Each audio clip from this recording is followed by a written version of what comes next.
got out the car, we ran up on the front yard and started busting at the house. Everyone shot their gun at the house from the outside. We all ran up on the porch and went inside. Is that all correct? Okay. Is that correct? Yeah, times when you shot your gun, I'm not sure, but I would say about 9 to 10 times. Is that correct? Yes. Has anyone threatened or promised you anything for your statement? And your answer was no. This footage captures the moment 14-year-old Davontae Sanford confessed to gunning down 3 men and 1 woman during a bungled robbery. His typed confession is read to him by Sergeant Michael Russell, who had just spent hours interrogating the teen. The details of Devonte's admission were chilling and detailed. There was just one problem. Not a word of it is true. The conviction of Davontae Sanford for the crime the media dubbed the Runyon Street Slayings is a bewildering tale of lies, coincidences, police corruption, and prosecutorial misconduct that ultimately led to one of the most compelling miscarriages of justice in criminal history. Welcome to Fear Files, where we discuss and dissect the most mysterious, terrifying, and mind-bending cases from all over the world.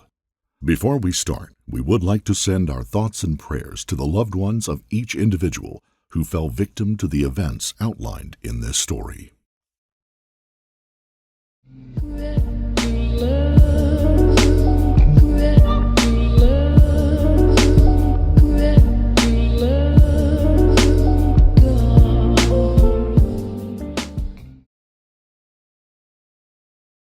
Welcome to Detroit, Michigan. Once nicknamed Motor City and the birthplace of the modern automobile, Detroit is better known these days as Murder City, regularly topping the list for having the highest crime rates in the country. While a major regeneration of the city's downtown area is now underway, the glow of renewal has yet to reach the city's derelict East Side neighborhoods, where shootings, break-ins, and assaults are just a part of daily life. Still, even here, the quadruple homicide of 3 men and 1 woman that took place on September 17, 2007 had made headline news. The media dubbed the shooting the Runyon Street Slayings, and the most shocking part of the case was yet to come. Growing up on Detroit's East Side hadn't been easy for Davontae Sanford. His father was in prison by the time he was born, and his mother, Taminko, was hooked on crack. Blinded in one eye after a kid threw an egg at him at the age of 7, Devonte had long suffered learning and behavioral difficulties. He was easy pickings for local bullies. He'd also moved from home to home and school to school. At 14, he was in special education classes at Osborne High, where a security guard said he tended to over-dramatize. It seemed that Devonte was a boy who did whatever he could to fit in. He made claims about being part of a gang and owning ammo, and even bragged about fights he'd never been in. Everyone knew it was just talk. Devonte had no criminal past, only a troubled one. This was a naive boy who had lost his way, but who, inside, had a heart of gold, his family said, which just made the events that unfolded in 2007 that much more shocking. It was nearly midnight on September 17, 2007, when Homicide Sergeant Michael Russell of the Detroit Police Department received a call from dispatch about a quadruple homicide on Runyon Street. He could hardly believe it. It was the second multiple shooting that day, and in the last 3 days, Detroit police had 10 new murder cases on their hands. When homicide investigators arrived at 19741 Runyon Street, they found a living room strewn with the bodies of 3 men and 1 woman, each with multiple gunshot wounds. The victims were identified as Danilo McNoriel, Brian Dixon, Nicole Chapman, and Michael Big Mike Robinson, a local marijuana dealer. Robinson was still sat in the love seat where he had been watching TV an hour earlier. He had been shot 9 times. In the back bedroom of the house, police discovered another victim, a wounded yet still alive Valerie Glover, and Robinson's 7-year-old son. While the boy was unharmed, Glover had been shot 5 times while crawling out of the living room to hide under the child's bed. Glover was lucky to be alive. The gunman had followed her, and instead of shooting them both, he told her to fake being dead until they left. Glover described him as a tall black male with a slim build and a soft voice. Meanwhile, eyewitnesses were offering police their own accounts. One local boy said he saw 2 suspect vehicles at the house, a white work van and a red Buick. Another said that the word on the street all week had been that Robinson had an argument with 2 local men who were planning some sort of payback. Another witness, a neighbor and cousin of Robinson's, said he saw 2 men leaving the house who opened fire on him before disappearing through a vacant lot. Hearing of the gunman, Sergeant Russell enlisted sniffer dogs to track their scent. The dogs led detectives through a vacant lot onto a sidewalk, and that was where they crossed paths with a shivering 5'5" teenage boy with a drooping eye. Davontae Sanford told detectives he lived at the end of the block and had come out to see what was going on. He had no information that could help them in their investigation, he said. Still, the officers got him chatting. It turned out Devonte had a relative who was a former homicide detective, a man called William Rice, and someone whom one of the officers happened to know. The officer called the former detective, who told them that Devonte knew everything that went on in that neighborhood, and he urged Devonte to be truthful with the investigators. Suddenly, Devonte started talking. He knew who did it, he said. He had even seen them run through his yard after the shooting and said they were part of a local gang. The officers pounced. With his grandmother's written consent, they drove Devonte around town before revisiting the crime scene, testing him for gun residue, and then bringing him to the police headquarters around 4 a.m. Once there, Devonte waived his Miranda rights. An officer during an interrogation will use a variety of tactics to ease or pressure a guilty suspect into confessing their role in a crime. Some of these tactics include giving false incriminating evidence or making promises of a lesser penalty if the suspect cooperates.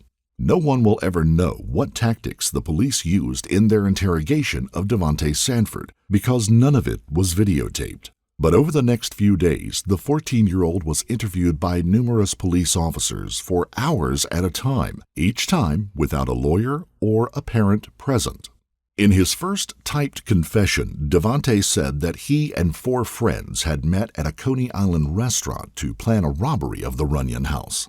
They armed themselves with weapons, including an AK-47, but on the way, Devonte got cold feet and had gone home. Moments later, one of his friends, Tony, had run through his yard yelling that he had shot someone. It was then that Devonte had come out into the street. He played no role in the killings, he said. With his confession signed, police drove Devonte home. Devonte thought the ordeal was over, but by later that day, Sergeant Russell was skeptical. The more he looked into Devonte's story, the less it made sense. The Coney Island restaurant Devonte had mentioned had been closed for months. Witnesses only ever saw 2, not 4, men running from the house, and the caliber of guns Devonte described did not match the bullet casings found at the scene. At 8:40 p.m. that night, officers picked up Devonte once again, this time with his mother's consent, and brought him to the police headquarters for a second interview. This time, Commander James Tolbert was involved in the interrogation. They skipped videotaping the interview, but videoed Russell reading Devonte his revised statement. The officer made sure to read the statement slowly and asked simple yes and no questions. In his revised version, Devonte said it wasn't the Coney Island restaurant he had met his friends in, but at his friend's mother's house, and he hadn't gotten cold feet, but had actively been involved in the shootings. First, they shot up the outside of the house. When they then entered, they found everyone dead or dying. They shot them again to make sure before fleeing and chucking their guns over a fence into a grassy lot. According to police, Devonte then sketched the interior of the house and the positions of the bodies. Placed side by side with the police drawing of the crime scene, the placement of the bodies was nearly identical. That was information only the killer could have known. And yet, problems with his story continued to arise. Each of his supposed accomplices had rock-solid alibis. No weapons were recovered from the area Devonte had indicated. There was, however, one new piece of evidence that suggested guilt. While the gun residue test of Devonte's hands had come back negative, the trousers that Sergeant Russell had retrieved from the house had tested positive. Devonte was interviewed for a third time. This time, his story included the van that one of the witnesses spotted outside of the house. He changed his description of the weapons to match those of the casings found at the crime scene. Instead of his friends, he shifted the blame to his 3 cousins. In one final version offered during a pre-sentence interrogation interview, Devonte then denied it all. "It wasn't me from the beginning anyway. It was my cousin. I told the police I didn't shoot one time because I was scared. I walked in the door and saw the bodies and got scared." Later, Davontae Sanford told a journalist from the New York Post that it wasn't until his arraignment that he fully understood the implications of his confessions. "That's when it really kicked in," he said. "They serious." Devonte's bench trial lasted less than 2 days and was held on March 17th and 18th, 2008. Wayne County prosecutor Kim Worthy led the case against Devonte, which rested largely on statements he had made to the police, despite the fact that Devonte now claimed those statements were false. Devonte's attorney, Robert Slameka, now stepped in. His only hope of getting out of jail, Slameka said, was to plead guilty and accept a plea deal. Devonte's mother, Tamiko, recalled that Slameka told them there was too much evidence against him. If he didn't accept the plea deal, he'd never see sunlight again. The prosecution presented just 3 witnesses: Sergeant Michael Russell, a neighbor who had seen the 2 gunmen, and Valerie Glover, the woman who had survived the shootings. Glover testified that Devonte's voice sounded like the one she had heard from under the bed. "He sounded just like a kid," she said. On the second day of the trial, Devonte pled guilty to 4 counts of second-degree murder. Despite his multiple confessions and their woeful inaccuracies, Devonte was sentenced to 37 to 90 years in maximum security prison. "I just thought of all I lost," Devonte said. 1 month after Devonte was sentenced, in April of 2008, 27-year-old Vincent Smothers, a self-professed hitman, sat in a Detroit interrogation room. He had just been arrested. Now it seemed he was intent on getting everything off his chest. He'd been on a 2-year killing spree, he told detectives during a taped confession. There were at least 12 victims, and 4 of them, he said, were from 19741 Runyon Street. He described how he and an alleged accomplice, Ernest Davis, were paid by another drug dealer to kill Mike Robinson. "Once we was inside, there was a female who ran into the back room," Smothers said. "I left the AK up with him to secure the house, and I went back and told her there was nothing to be afraid of because she was hiding under the bed." One of the officers that day was Sergeant Russell, the same man who had interrogated Davontae Sanford. When Smothers claimed responsibility for the Runyon Street murders, Russell, he recalled, looked flabbergasted. The implication was clear. Right or wrong, the case was closed. The police were not interested in Smothers' confession. It would make the whole department look incompetent. And then there were the potentially serious recriminations that would stem from framing an innocent 14-year-old boy. It didn't matter if a kid's future was at stake. This was a can of worms they were not prepared to open. Police adopted a deliberate blind spot to Smothers' confession. He was interrogated extensively on the details of every case except for the Runyon murders. Within months of Sanford's conviction, the State Appellate Defender's Office took up Devonte's case and assigned him a new appellate attorney by the name of Kim McGinnis. It was just the start of multiple appeals that were set to span the next 7 years. During those years, Davontae Sanford spent most of his time in solitary confinement. As a young man with learning difficulties and an emotional intelligence of a much younger boy, much of this was for his own protection from other inmates. Later, he would describe the torment of the experience of being locked in a cell, alone, for 18 to 23 hours a day, for years.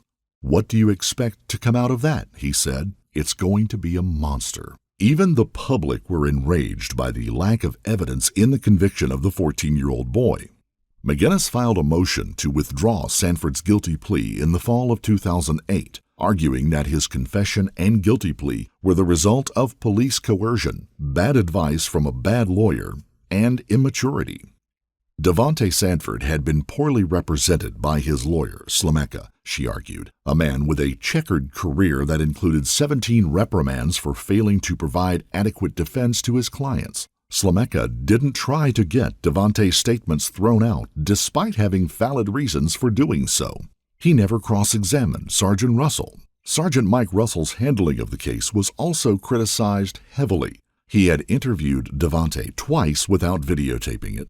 He failed to read him his Miranda rights until after he had made his confession and did not notify his mother that she had the right to be there with him. As for Davontae Sanford's confession, it was inconsistent, factually flawed, taken without a parent or an attorney present, and one that he said he was coerced into giving. Devonte had been shown the pictures of the bodies, he said, and in the end he made something up, expecting to be allowed to go home. Meanwhile, no one told McGinnis of Smothers' confession. She learned of it on a local news broadcast in late 2008. She filed a new motion that included the confession. Soon afterwards, Smothers and Devonte met by chance in the bullpen. Smothers allegedly told Devonte, "I'm the one who did the shooting on Runyon. You'll be going home soon. Don't worry about it." But during the Michigan Court of Appeals, Smothers refused to testify, pleading the Fifth. He was worried that naming his former associates would put him and his family in danger, he said. Later, when he agreed to testify, Judge Brian Sullivan, who had presided over Devonte's two-day trial, refused to allow him to do so. In 2012, Smothers submitted an affidavit that said Davontae Sanford was innocent. Sullivan denied the motion to withdraw the guilty plea. Meanwhile, more exonerating evidence emerged. Ballistics evidence showed the cartridge casings at the crime scene matched a .45 caliber linked to Smothers, and that the bullets at the scene had been fired from the same AK-47 used in another of Smothers' homicides. Regarding the gunshot residue on Devonte's trousers, it was revealed that he shared his closet with other teens, and Devonte's account scarcely matched the evidence of the scene, while Smothers matched it flawlessly. In April of 2015, the University of Michigan Innocence Clinic and the Northwestern University School of Law Center for Wrongful Convictions of Youth filed an effort to free Davontae Sanford, a motion for relief of judgment. The proceedings would go on for over a year. Their argument was that they had uncovered new evidence and information that was not available in 2007 or 2008, and which further implicated Smothers and cleared Devonte of the Runyon killings. The proceedings went on for more than 2 years, and with it emerged a picture of a police force rampant with misconduct practices and corruption. Commander James Tolbert, who testified that the drawing was done entirely in Sanford's own hand, admitted to detectives that he had drawn the map of the crime room himself. Who drew the house here? I think I drew the house. Okay, you drew the house. That's right. Deputy Chief Tolbert contradicts his original sworn testimony. This is the house where we are. Okay, so you drew the house and you said, hey, show me where the bodies You are. were in there. This was the house where the bodies. Okay, and so then he just draws the bodies there. Okay. Yet, County Prosecutor Kim Worthy announced that she would not bring charges against James Tolbert for perjury. Ira Todd, an investigator with the Detroit Police Violent Crimes Task Force, learned that Smothers had connections with a high-level drug dealer who had his own connections to the former Detroit mayor, Kwame Kilpatrick. After Smothers was arrested, Todd testified that he was hindered in his investigation of Smothers and later removed from the case.